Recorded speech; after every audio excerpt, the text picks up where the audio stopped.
Hi, namaste, Jerome. Namaste. Namaste.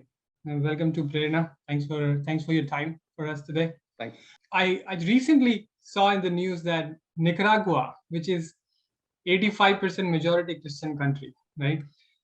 It banned missionaries of charity and few other NGOs as well. And that was on the grounds, like very, very serious grounds of money laundering and financing terrorism. So one is that it's a missionary, right? It is supposed to be for a community service. And second point is that it is a Christian majority country. How can a Christian majority country ban a missionary organization or an NGO? How would they go about it? How would that be okay?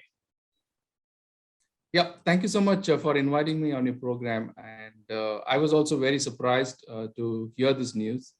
Varunji, I would want to bring to your notice, hardly a year back, there was a similar such situation, but it was not banning the missionaries. There was an uproar in the Indian media where the missionaries of charity were denied FCRA clearance due to insufficient information given. There was a lot of uproar, and unfortunately, the current ruling BJP was given a very bad was painted a very bad picture, saying that it was a very vindictive action. And but factually speaking, this was purely because of certain formalities not being followed by the missionaries of charity, which is in Bengal.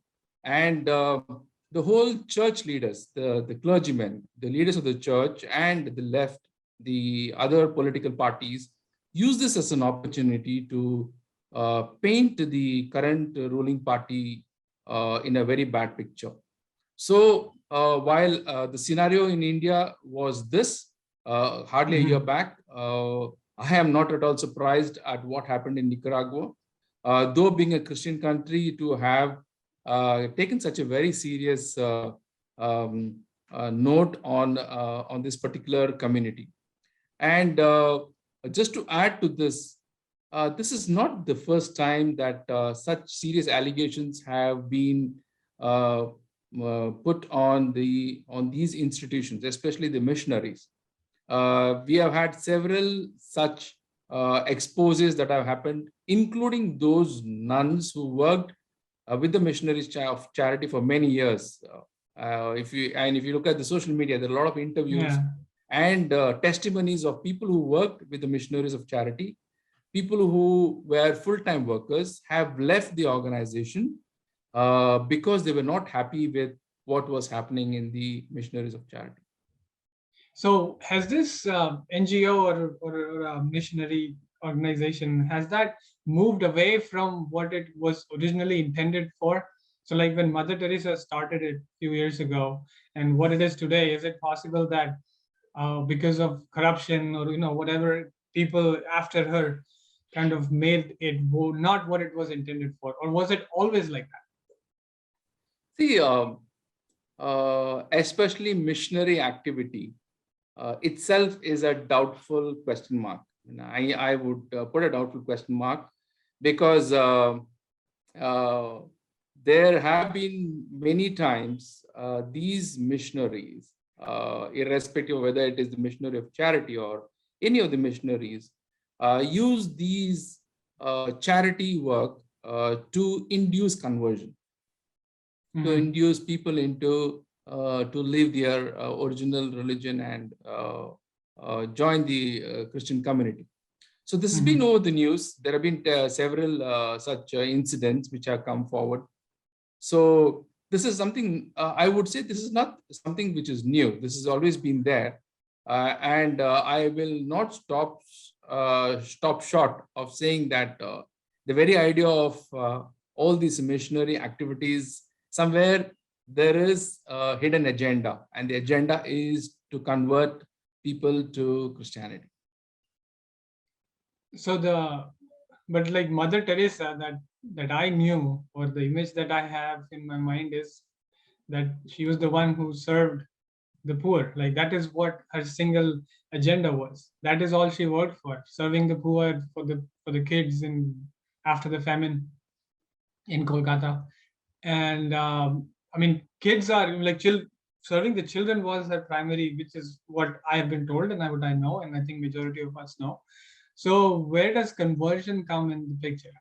Um, the idea of this whole missionary itself is to enlarge the flock. The idea is to enlarge the flock, is to use these activities to induce conversion. Now, if you look at the missionary of charity, which was established in Kolkata by Teresa, she's not an Indian. She came from a European country. Yeah, I would say for all the atrocities that Europe inflicted on our nation, Bharat, this is a small prayashchit what she's doing. I would say that because we were demolished, our culture was demolished, our nation was demolished. We were driven to poverty by the Europeans, the Portuguese, the French, the English, and other nations. So they have robbed us. They all came in the garb of either they came with the army or they came with the missionary, right? So there was always either one of them went first and then the other one followed. And they also came in the idea of spreading the peace and love of Christianity. But eventually they made all of us slaves, right? If you look at history itself, a lot of hidden history, they have actually robbed us. They have robbed us of our faith. They have robbed us of our wealth. They have robbed us of our practices. They have robbed us of our own culture. So for somebody who's come from Albania, I think it's just one person's prayashchit for all the pain that was inflicted on our nation. That's the way I see it. But on the flip side of it, if you look, the whole church has done an amazing amount of branding, which any corporate house needs to learn today. The kind of service what they have done, I will give a certain amount of credit because there are the foot soldiers. The foot soldiers actually who work in these communities really work hard. But then the ones who lead the community, there is another big agenda. So one is the leaders of these communities who have an hidden agenda to propagate religion. That is which is the major machinery which works and which always directly reports to the Vatican. All these arms work directly or indirectly report to the Vatican, which is the Pope.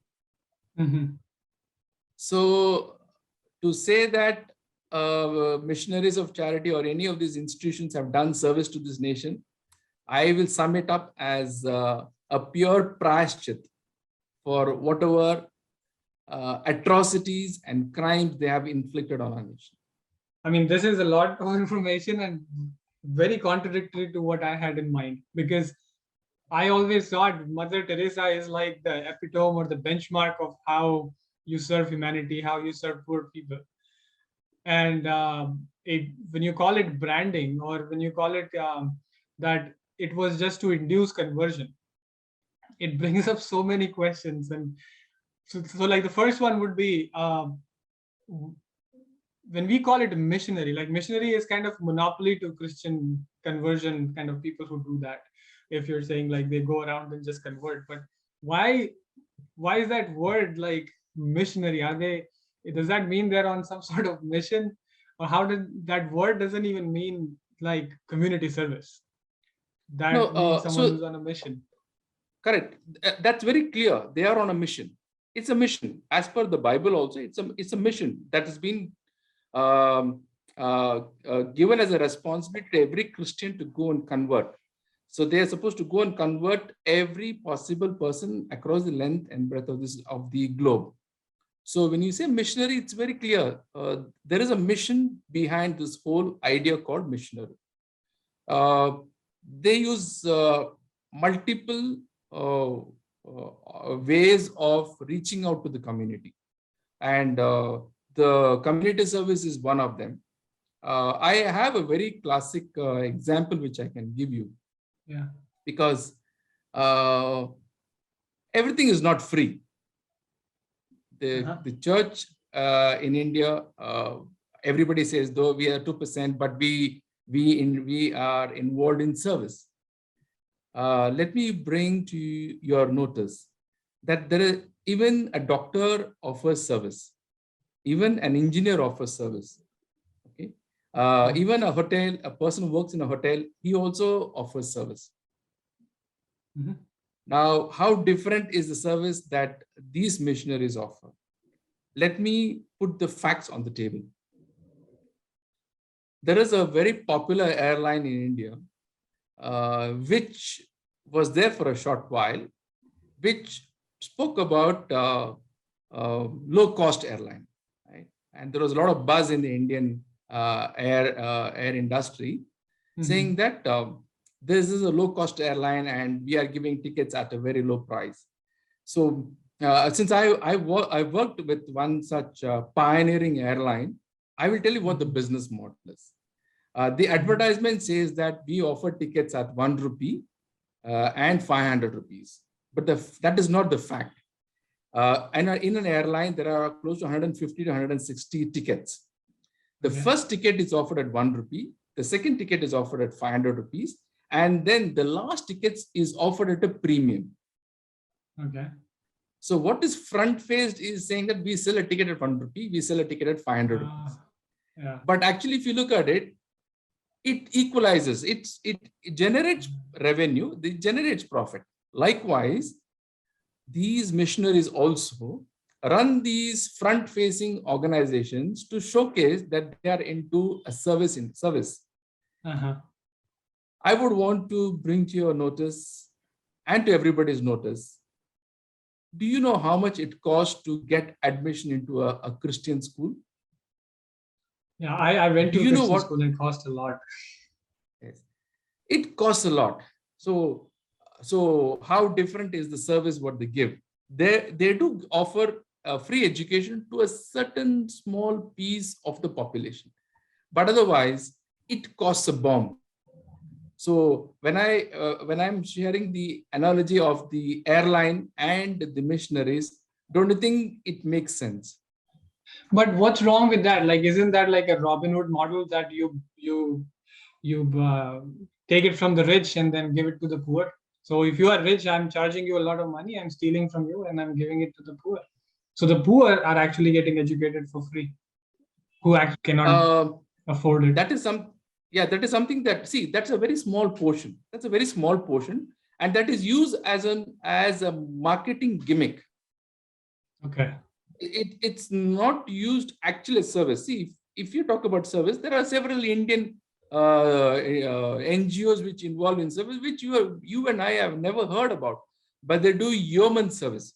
Let me give you an example of Sai Baba Hospital in Bangalore. I'm not trying to endorse any of these organizations, but let me tell you, for example, the Satya Sai Baba Hospital in Bangalore offers free medical service, and absolutely free.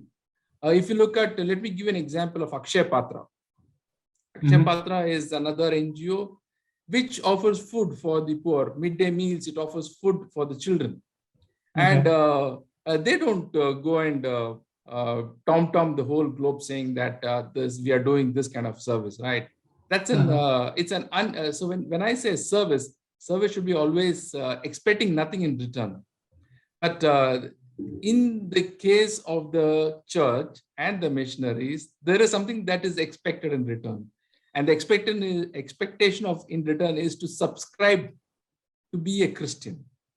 You have to become a Christian. Somewhere, either you are coerced, either you are induced, or either you are, there's a fear psychosis that's put in, and then you are taken into the fold.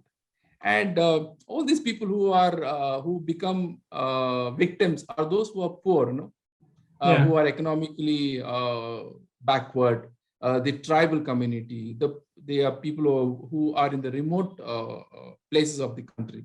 So these are the people who have been targeted, and for them, religion does not make a difference. They practice their own religion in terms of their own religious practices, but all Mhm. that is demonized, and then they are induced to become Christians. So that is where the primary problem is. The problem is we are not against them extending service to the community. But then Yeah. when it comes to the hidden agenda, that's where the problem is. So from what I understood is like Teresa, Mother Teresa, there are other organizations like that who are the face and who marketed that we are serving the community, right? So that's the face, and then let's come one step inside the process. Now they're converting people. They're trying to get the money from the rich and trying to maybe earn money, or trying to convert these poor people who are actually suffering. But then if people are suffering, like if I'm really poor and then someone comes to me and gives me money and asks me that, okay, I'm gonna educate you for free and whatever, give you money, and in return you have to accept Christianity. So if I'm hungry, I have to feed my family, why would I care, and what's wrong with that? Like, what Isn't is there? wrong? Isn't that ethically wrong? Isn't that ethically wrong? Well, I have to be fed, so that is the bottom line. Like, I have to survive. So Ethics is correct. not what I'm thinking about. No, I agree. I agree. See, I'm not blaming those who get converted. I'm talking about those who are involved in the business of conversion. That is where the problem Mhm. is. See, as a nation, we believe that everybody has a freedom to religion. If somebody willingly wants to convert, I think we accept it. But then if Yeah. somebody is induced, then there's a problem. Right? I see. Induced and lured with money. That's where the problem is. So that's interesting, because that brings me to this question. Like, if you are like, I mean, let's role play a little bit. Let's say you are the one who's coming. I'm really poor, and you come and say, okay, you accept Christianity. I'll give you so much money and whatever. We'll educate you for free. I'm getting the money, and in return, what you're getting is, now instead of whatever my name is, now it's a Christian name, and like I've accepted Christianity. What are you getting out of it? Like, why do you do all that work so that you give me money, and in return you get is that I accepted Christianity? Like, I think it's like, isn't that a skewed model, that you're not getting anything, you're giving me money? If you observe the whole annexation of the globe, the whole globe was not Christian, nor Mhm. was it Abrahamic. It had its own indigenous practices, right? Mhm. We had close to 46 indigenous civilizations across the length and breadth of the globe. Today, everything is wiped out except India, Mhm. right? And whichever civilizations are existing are bits and pieces. Right. So the idea is, see, the agenda, as per me, is to get them into the fold. Mhm. I call it cultural terrorism, Yeah. because why I'm saying cultural terrorism is this: wherever they've gone, whether it's Asia, whether it's Africa, whether it's South America, whether it's even Australia for that matter, they have gone and uh, demolished these civilizations, Mhm. and they have brought in the Christian way of life. They have demonized the very practices. These are very indigenous and and there is a lot of depth in these practices. Now, these missionaries, when they come, they just don't come with the idea of converting. They also get the armies. They also get they want to take control of your economy. This is what has happened in Africa, for that matter, and especially when in South America. And even if you look at India also, how did they come? They came with the idea saying that we want to spread the good news. We want to bring good news. We want to convert you. We want to bring uh, salvation, all those things. Mhm. For example, in the case of India, Yeah. for example, the Hindu way of life believes in karma. Yeah. But in the Christian way of life, there is no karma. Mhm. Okay. All you have to do is you just need to say, I'm sorry for whatever I have done. That is called confession. Okay. So look at what happens to somebody who believes that whatever he does, he all he needs to do is make a confession. Okay, and look at the other side of it, which is the indigenous practice, which believes in karma, which fears doing anything which is wrong, because they're scared of that it has an impact not just on you but on your future generations. But in the case of the Abrahamic religion, there is nothing called karma. You're just born once, right? And then you are in lull until the final day of judgment. So whatever you've done now, if you confess your sins, that I'm sorry for whatever I've done, then you are absolved of all the crimes that you have done. See the kind of when we place these two, see the kind of invasion that has happened. So it brings a change in the behavior of the people towards each other. It also does a lot of changes in the civilization. For example, the way you dress, the way you eat, it demonizes your practices. For example, I remember earlier in my childhood, yoga was demonized, right? And it is okay to eat anything and everything.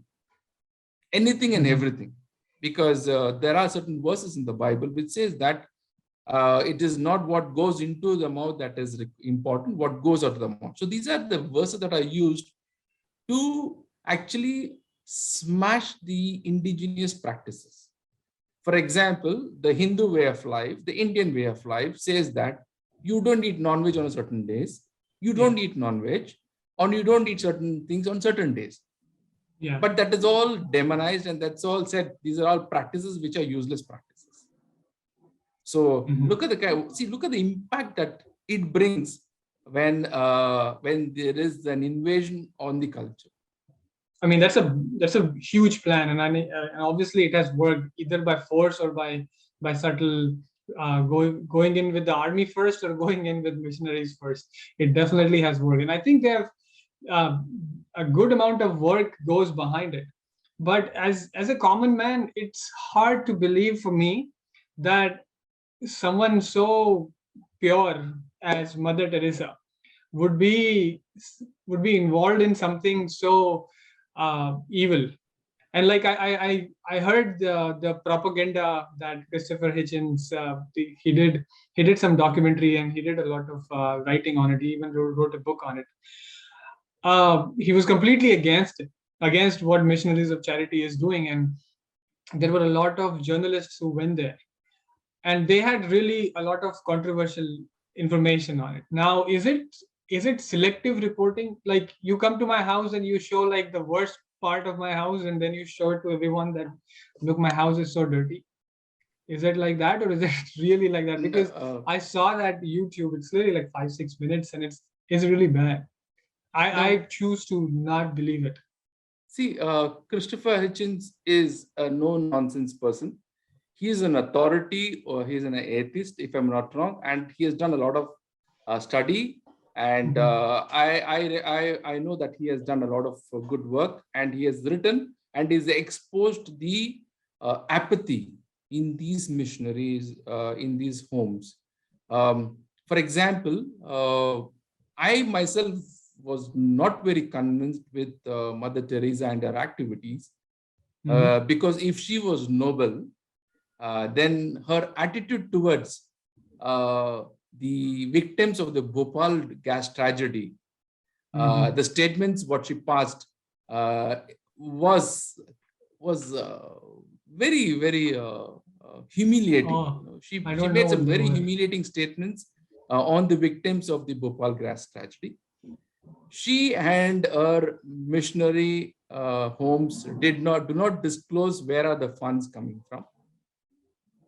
I remember her attitude during Mrs. Indira Gandhi's emergency period. She, in fact, if I'm not wrong, she supported the emergency move. And we know what happened during the emergency move. For example, even George Fernandez, who's a Christian, who's a proclaimed Christian, who has enough to say about what happened during the emergency period. And Mother Teresa's attitude and response to these events were unbecoming of a Christian. So she managed to, I would say, she managed to create a brand, and she managed to create, establish a narrative that the organization is doing human service. But I stopped short of praising her for whatever she's done, because she believed, I remember several documentaries and publications which said that she believes that there is happiness in suffering. There is no happiness in suffering. There is no happiness in pain. I think it's important that all of us watch Christopher Hitchens' documentary. It's very, very important. There is a big documentary what he has made, and it is widely acclaimed. And not just Christopher Hitchens, there have been several nuns, not Indian nuns. These are nuns from different parts of the world who worked with the missionary of charity and who have left after several years of service because they were disgusted with the kind of service that was offered to the poor and the dying. So I think it's a lot of soul searching needs to be done to all of them who showered praises on these missionaries and their activities. This is this is ridiculous, because I think you see Mother Teresa with like prime ministers and presidents of United States, and like she doesn't hang out with local common people, right? I mean, obviously with the kids that she's serving, but every head of the country was with her at the time. And Correct. I remember that she has pictures with almost everybody. Like, how Correct. can Correct. So I also remember reading somewhere that she was she had hotlines to many international leaders, and they were a call away. They were a call away because she managed to create such a big brand for herself. So she created an image, and they sold our poverty to the West, right? They sold, see, the missionaries, not just the missionary of charity, all these missionaries who come in the garb of serving our nation, they sell our poverty, they sell our misery, they sell our suffering, they sell our slums to the West, and they get the funding done. And these funds are not used for the poor. I myself have worked with a Christian institution which was serving the orphanages, and I know where the money comes from and where the money used to go. And so this is it's a very dark, I would say, dark web. So there's a lot of thought that's gone into these kind of activities, and there's nothing wrong in what the government of Nicaragua has done by actually banning the missionaries of charity, and it is, for me, no surprise. But they are Christian too, and that is why. Absolutely, yes. Yeah. Yes. Nicaragua, if I'm not wrong, is a Catholic nation. Yeah, 90% population is Catholic there, so it's surprising for them to do it. But yeah, you mentioned Bhopal gas camp, which was one of the most horrible things, and there were a lot of controversies and shady things that the government did at the time, like letting the owner like run away from the country and all of that. And so I don't know about the statements that Mother Teresa made. Do you recall them, like not verbatim, but at least what she said? Yes, I remember reading those news articles. She begged for mercy. She begged all of us to forgive the guy who owned the whole industry, the Union Carbide. Union Carbide, and it is and he got a safe escape out of India, and justice was never done to our people.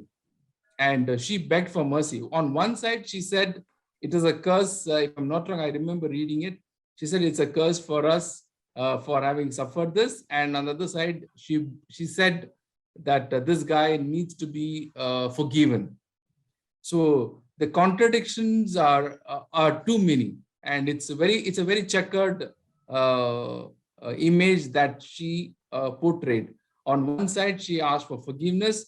On one side, she said we need to be loving, we need to be caring. On the other side,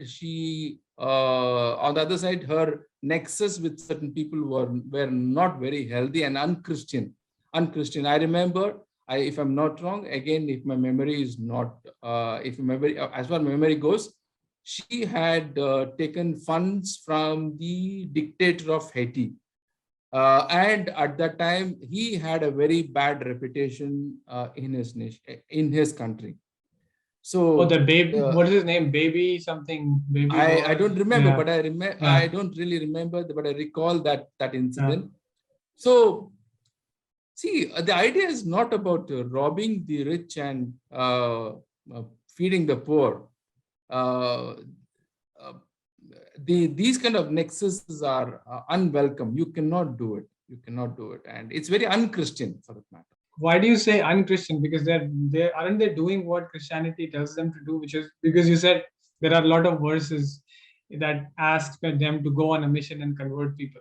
So it is very Christian to do what she was doing now, to convert people. See, so when I said that, that is not what I'm sure that is not what Jesus wanted to do, because if you look at the life of Jesus itself, in his activity, and his activities are more centered in Israel, and it is for the Jews, and he was completely against the whole institution of at that time. And unfortunately, if you see, we have done everything what Jesus didn't want, including Jesus was against the whole institution of organized religion. And today we have an organized religion. And Jesus never went, what do you call that, mingling with these kind of people for any, and neither did he derive any funds or any mileage by doing such activities. But then if you look at it, the ones who are involved in the whole activity seems to have an agenda. So that's something which is something very disturbing, and we need to take cognizance of this whole what do you call it, the whole machinery itself, not missionary, the whole machinery. Okay. Everything that you said actually contradicts everything that I thought about Mother Teresa right now, and to endorse that, and we actually did go around Mumbai. We went around Mumbai because we thought, that's one of the, we didn't want to go to a smaller city because then you get an advantage of, okay, they didn't know enough. So Mumbai, I would assume that people knew and are educated and everything. So we went to Marine Drive and we asked the people over there that very basic questions, right? That what do they think about Mother Teresa and why she was great and all that. So let's, we have a small bite on what their responses were. So let's watch that video, and then I have a follow-up question on that. Okay. Sure, we'll do that. Okay, so what do you know about Mother Teresa? Mother Teresa, basically, what I am aware of, that like she did a lot of work for like on the Christian side. She did a lot of work. There are a lot of like conspiracies that what she did for the conversion or something, or she was in favor of Christian. But despite whatever she did, I think she did pretty much good work. That's all I'm aware of. Alright, so can you mention one or two of her good work? Not really. I can't recall. Alright. So do you know anything about Sindhutai subcult? Not really. Sindhutai Sabkai, no. Alright. Do you know anything about Bhagat Singh, Sukhdev, Rajguru? Yes, I mean Bhagat Singh, Sukhdev, Rajguru. Those are like, I'm not exactly aware of the what they did, what the kind of ideology they carried. That time the Britishers took it or considered it as a revolt, and they seen it as a threat for their whole ideology that they want to just rule India. So that is why the whole thing was created, and they were like hanged.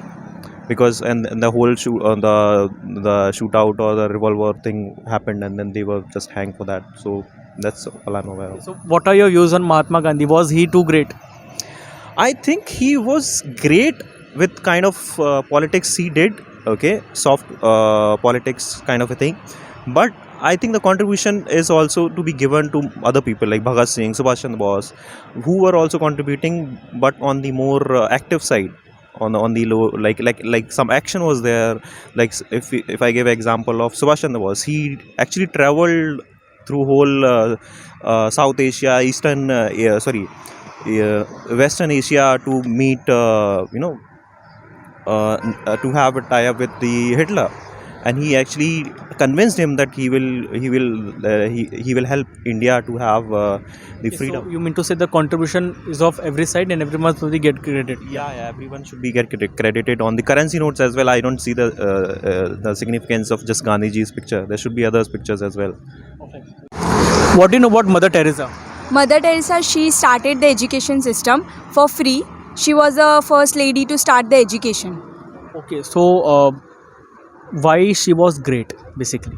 She was great because she has started the education system and she brought back so many schools, so many things in India. She was the first lady to bring back to the education. Education now is the most important thing in our India that people are not doing. Most of the countries, most of the regions, you have seen that education is not there. Even in India, education is most important, but some of the people are not giving education to the children. So do you know something about Sindhutai Sabkal? No idea. Okay. Do you know about something about Rajguru Bhagat Singh Sukhdev? I have heard his name, but I don't know much about it. All right. So what are your views on Gandhi? Gandhi ji was a freedom struggle for our India for the freedom fighting, and he was very great. He was very he has fighted so much for us. He went to the jail. He has done so many things for India. Mother Teresa के बारे में पता है? हाँ पता है ना। महान थी वो? हाँ थी ना। क्यों महान थी? वो चैरिटी का काम करती थी या लोगों के लिए काम करती थी, इसलिए वो महान थी। अच्छा, भगत करती थी। Social worker. सिंधुताई सपकाल के बारे में जानते हो? हाँ जानते हैं ना। वो क्यों महान थी? वो भी अनाथ लोगों के लिए काम कर रही थी। अभी उनका देहांत हो गए कुछ समय पहले। अच्छा, ये भगत सिंह सुखदेव राजगुरु के बारे में पढ़ा है? हाँ पढ़ा है ना। इनके बारे में क्या जानते हो? ये थोर स्वतंत्र सेनानी थे, क्रांतिकारी थे, जिन्होंने हमारे देश को आज़ादी के लिए काम किया है। इन्हें फांसी हुई थी पता है? हाँ पता है ना, फांसी हुई थी। महात्मा गांधी के बारे में जानते हैं? हाँ जानते हैं ना। ये क्यों महान थे? देश के लिए काम किया है उन्होंने, राष्ट्रपिता थे देश के हमारे। What do you know about Mother Teresa? She was a great lady. Why she was great? She was doing so many charity and all. Okay.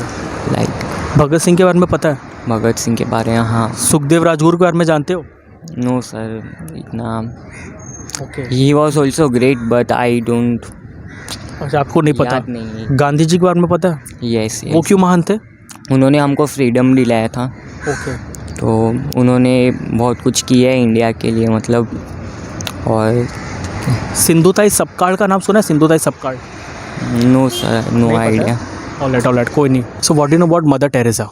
So talking about Mother Teresa, I guess she feeded a lot of students, and her motive was to finish child hunger.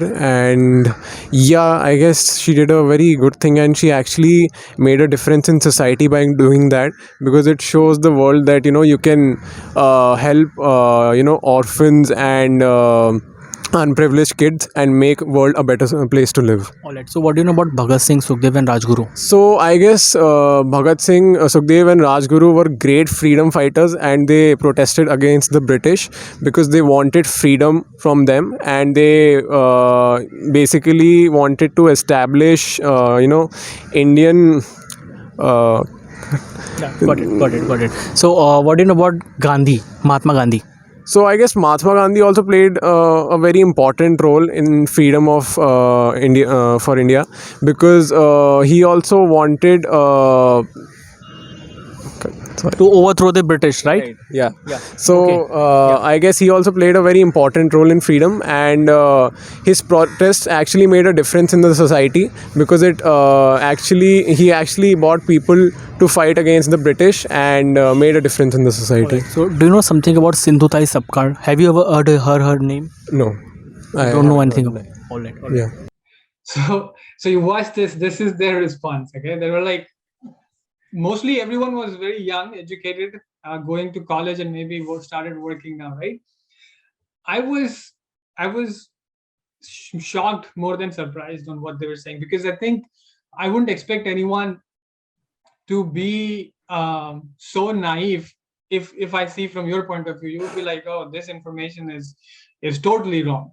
So how would you judge that psyche of that girl who said that she was the one who started education in our country? So she started the education system. Like, what type of garbage do you think was fed into her, like, all her life, that she thought that the school that she's going to was because of Mother Teresa? Because I think that is what you would think, right? So I'm sure you will agree the level of branding that has gone into making a product like this. I'm sure it will this kind of a branding which has driven misconceptions. Forget about misconceptions, which are a positive misconceptions about talking great about certain people without even knowing the head and tail of it. Without knowing the depth of it. And she has become a brand. See, one thing what we need to understand is she's become a brand for charity. Okay. So I was listening to all these videos. I was listening to these youngsters. Imagine, would they have even an iota of doubt was what was actually happening behind the scenes? They would not know it, because somewhere they've been blinded. See, it's been passed to one generation to another generation, right? And she's already been idolized. She's been hurriedly made a saint. I'm repeating, she's been hurriedly made a saint by the Pope, which has also raised a lot of questions within the Christian community. Saint is like a title, right? You have to earn it in a certain way. No, earlier what used to happen in the church was there were several years that it took and several tests and several testimonies for someone to be declared as a saint. But today, nowadays, if you see, the church, the Vatican for that matter, is hurriedly declaring a lot of Indian saints. You all need to track this, because this is happening within India for that matter. Suddenly there is an outburst of saints. Saint is just not another saint. This is like the Pope is declaring that so and so person has become a saint, which means that you can be venerated. That person can be venerated, where originally, as per the Abrahamic faith, you're not supposed to venerate, you're not supposed to worship, you're not supposed to idolize anybody. Here we have the church indulging in an activity where it is hurriedly signing off sainthood. Not just Mother Teresa, there are several others who are in the pipeline, and there was already buzz that's happening. And these are very recent people who live now. They've all been declared as saints. So, so the image and the propaganda, the narrative that is doing the rounds is so much that people are blinded, not knowing what goes into these organizations, what is the agenda behind it, why do they exist, and what is the larger picture they have. But in the youngster group, so like if you talk between 18 to 25 or maybe like close to 30, they would tag you, or people who are trying to bring out the truths, as hate mongers. They will say that, okay, I went to a Catholic school, and there are a lot of Christian friends or Catholic friends. So is there anything wrong with that? Because they were probably converted as well by some missionary organization or some Portuguese invasions as well. So as far as your daily life, why does it matter? Like if they're going to a church, because in a way if they're going to a church and they are supporting it financially, that means in turn they are supporting the forced conversions too, right? So should they be educated as well? No, see the Christian community itself is indoctrinated, deeply indoctrinated, and it's part of genetics. Okay, so you cannot question. The moment you question anything which the church enacts, then the first acquisition is this: the devil is playing on your mind. So you will be demonized if you ask these questions, and there will be a lot of hate that comes to you. So people do not want to take pangas, because you'll be out of the society if you start questioning these atrocities.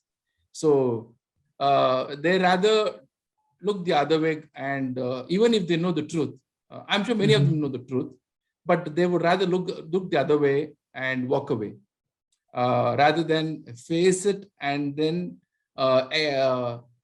invite wrath by the community, by the family, and it has an impact. Okay, because the Christian community is very close knit. So to get your marriage done, to get your death ceremony done, all these things are need to have a church sign off. So there is a fear. So many times people don't question these actions. They would rather look the other way and pretend nothing has happened. And this is contradictory to what Jesus had preached. There is a good story about the Good Samaritan, which actually talks about how two people who are part of the Jewish community were supposed to take care of a wounded man. They didn't take care, but a person who was a Samaritan, who was an outcast, took care of the wounded man. So this is a lot of contradictions are there. So people fear asking questions and rather remain silent. Well, then that's kind of, I guess, paradox, because how in India, where there is so much diversity and we have been historically welcoming of all the religions and everything, and they are well established in India now. So, I mean, I want to conclude with this, that in your opinion, how would we in India address this? Like, what is the solution? If there is one? Because if they are on a mission, if they're on a mission, then what do you see? Like, if you extrapolate it few years, then how do you see a common man's life getting affected by this? And then if he or she can and should do anything about this, what is the solution? See, there needs to be steps taken at different levels. One at the top, which is the government. The government has taken some steps, but they are not tangible ones. Several states have introduced the anti-conversion law,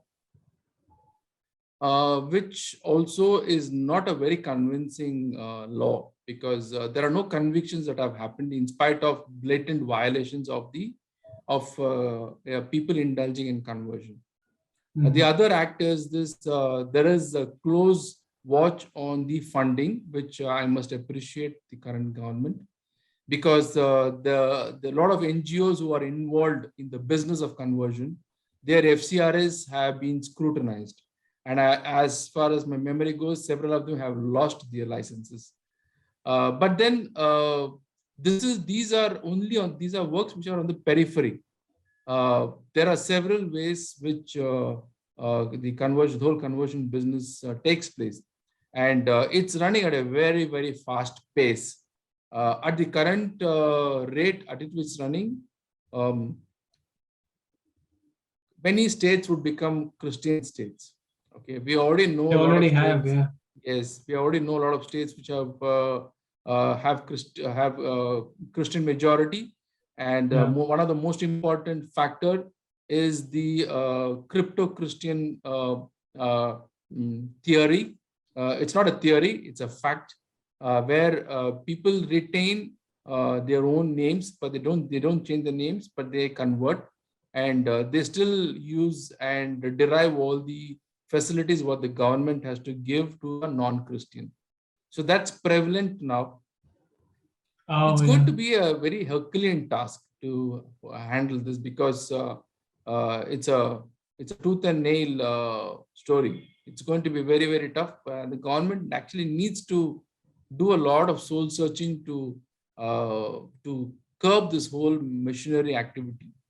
And I think it's going to take some time, unless the government doesn't institute a team to a think tank to get this fixed.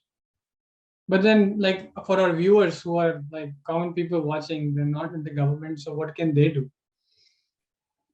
If anything. Okay, that's a very interesting question. That's something which is important. All of us need to know.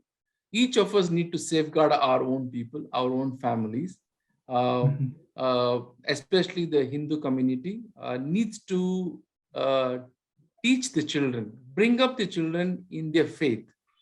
The indigenous practices are very, very pure, strong, effective, and they should ensure that they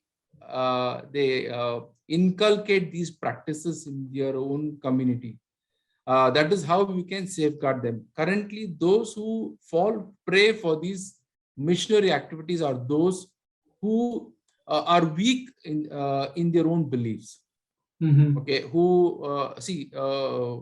there is no practice at home that's happening, so it becomes weak. The whole philosophy becomes weak, though it's a very rich philosophy, very rich culture, and on top of that is the corrupted education education system what we have. We don't have the gurukulas. The gurukulas were thrown away a long time back. We have a typical anglicized educational system, which is more of a factory, which is to cater to a factory system. And if you look at all our history books, they have all been changed. So there are several spheres where the government can work. One is definitely the educational system. Bring in, talk about the Indian culture, the Indian way of life in all the education system. So there are many ways which the government and the people can do. As far as the people are concerned, the community concerned, I think they need to percolate these good practices to their family members and children, and keep a watch on what the children are indulging in. Yeah, and I think we Hindus in India have to, because the secular is only applies to Hindus because they practice it the most. So they have to. That is what you're saying, right? They have to make sure that they hold on to their traditions. They safeguard. Yeah, they safeguard. Right. There's another. You spoke about secularism. I know a lot of many of the Hindus say that we believe in all gods. Right? Yes. We believe in all gods, and we believe that all gods, all faith and practices lead to the same goal, which is not true. Yeah. Which is not true. Please, please do not. I know a lot of people do this. Please, I think you should stop talking this kind of a nonsense, saying that all faiths lead to the same path. I'm sorry. The reason is this, especially when it comes to the Abrahamic religion, it is very exclusive. If you are a Hindu, you can say, even your thing takes you to the same goal. But unfortunately, it's not the other way around. So please understand, there's a huge difference between being inclusive and exclusive. Yes. So you must not teach these wrong theories to your children and family members, and don't quote them in your social interactions among your family members. Right. And I think that's what we take pride in also. We would say that, oh, we are so inclusive, so you do you, we do we, and then we all get to the same place. But I think it's an excellent point that they don't want you do you and we do me. They want us to also do what they're doing. So absolutely, that does make sense. But I think the things to do for a common man was very important, and would relate more for our audience. But all of this information, I think, was eye opener for a lot of people. It was an eye opener for me for sure. And thank you for sharing all this information and for your time, Jerome. Thank you so much for coming to Brain. Thank you, Varunji. Thank you so much for your time, and it was a